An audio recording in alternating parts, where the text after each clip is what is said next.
While a written word might have multiple definitions, we can usually determine its intended meaning through context. In speech, however, a word can take on additional layers of meaning. Tone of voice, the relationship between speakers, and expectations of where a conversation will go can imbue even words that seem like filler with vital information. This is where and come in, or and m, tuota and eto and ano. Linguists call these filled pauses, which are a kind of hesitation phenomenon, and these seemingly insignificant interruptions are actually quite meaningful in spoken communication. For example, while a silent pause might be interpreted as a sign for others to start speaking, a filled pause can signal that you're not finished yet.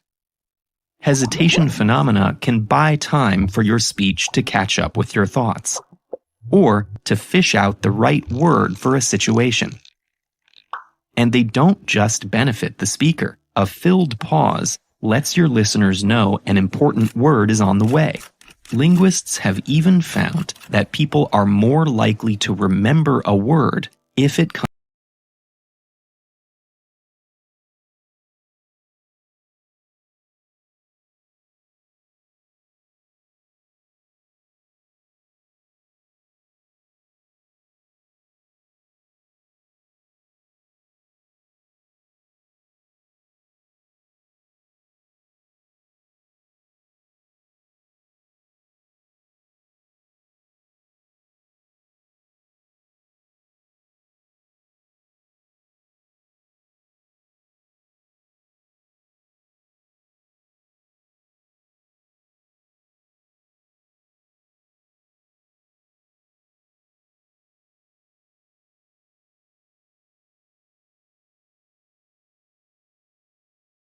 Why can't we transplant brains? First of all, we should look at what the brain actually does. This thing inside our skulls that weighs on average about 3.3 pounds is larger in humans than any other vertebrae when compared to body weight. That's why we are so brainy. The busy brain is our command center for our nervous system, which takes in data from our body and gives directions to our muscles. In fact, it does so much work, it requires about 20% of our energy to run it. When we are brain dead, we no longer have any neurological activity.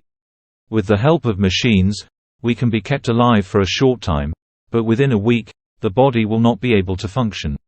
While we may still be alive in some sense for that week, we are technically dead when the brain is dead. Some good news is that during the time we are kept alive, some of our other organs can be donated. But why can't we accept someone else's brain? When we transplant something such as a heart, surgeons use a mechanical pump to keep blood flooding through the body while the new heart is being put in. The new heart is then connected to the major blood vessels, and this might take several hours. You'll stay in the hospital for 1 to 2 weeks, and if your body doesn't reject its new heart,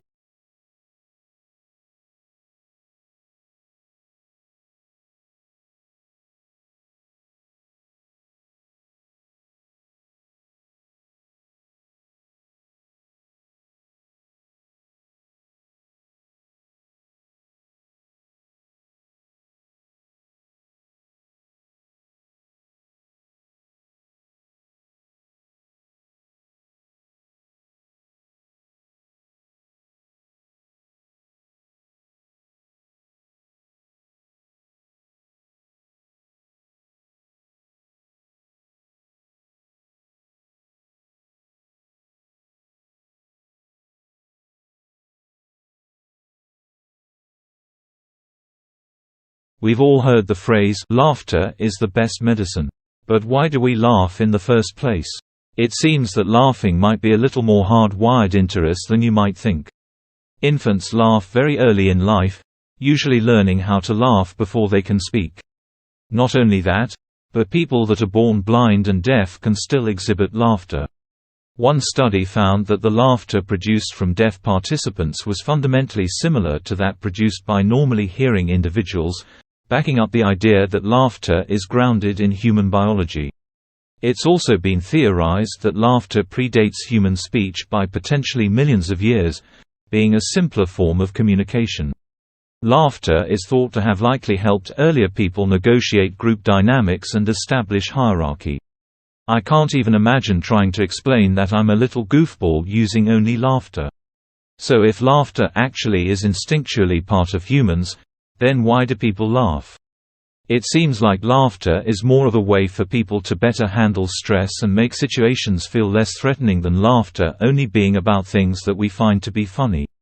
In practice, with a study of 1,200 people that laugh spontaneously in their natural environments, only about 10 to 20% of the laughing episodes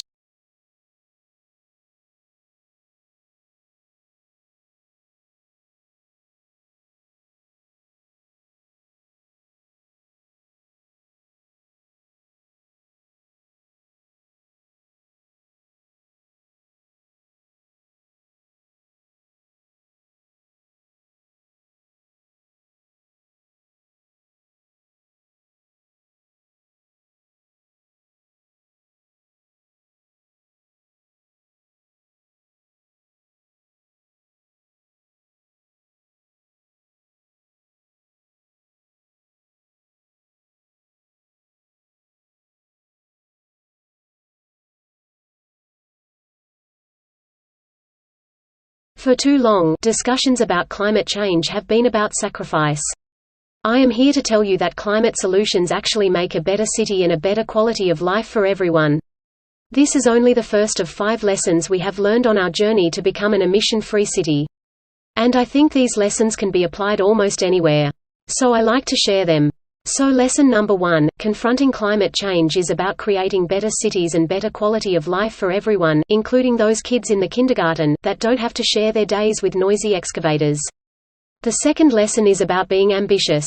In 2015, the City Council set a target of reducing greenhouse gas emissions by 95% by 2030 without purchasing any carbon offsets. So aiming for real reductions. Commitment to this goal changed our mindset. If we were going to reach this target, every department had to get active, figure out measures and finding out how to implement them. So second lesson, be ambitious. A target measured in years, not decades, provides no excuse for inaction.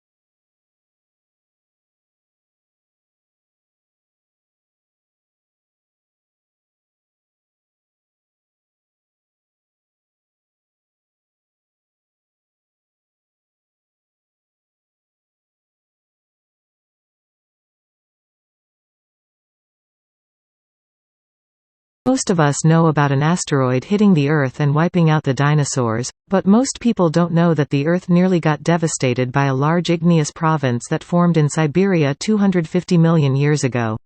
Now, imagine that we had to deal with a colossal lip like that today. How much damage would it cause? Urban areas would be decimated by the rift, causing extensive destruction. And those quakes? They're just the preview. Next, the lava makes its grand entrance. Once here, it's on the warpath. Farmland needed for raising crops would be incinerated.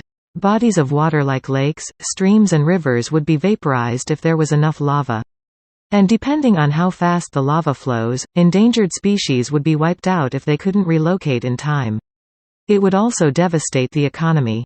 Schools, businesses and hospitals would be ravaged, along with infrastructure like highways, power generating facilities, gas lines and water mains. And that beautiful new house you bought? It's covered in lava. Your new car? It's under lava. And what about you? Well, according to Oregon State University, lava moves on a flat slope, like Hawaii's Mount Kilauea, at a maximum of 10 km per hour, 6.2 miles per hour. The average speed people walk at is 5 km per hour, 3.1 miles per hour, and